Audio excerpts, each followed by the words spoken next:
This is how to connect a ResMed AirMini with an existing P10 mask.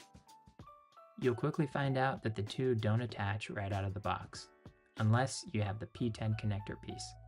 It twists into place just like so, and the first step is already done.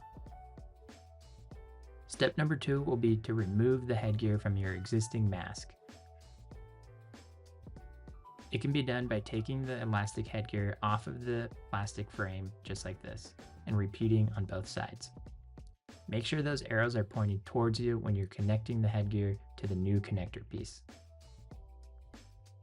It can take some wiggling, but it really is a simple process.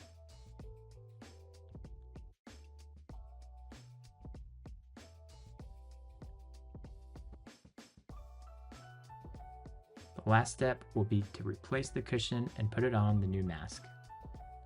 And there you go.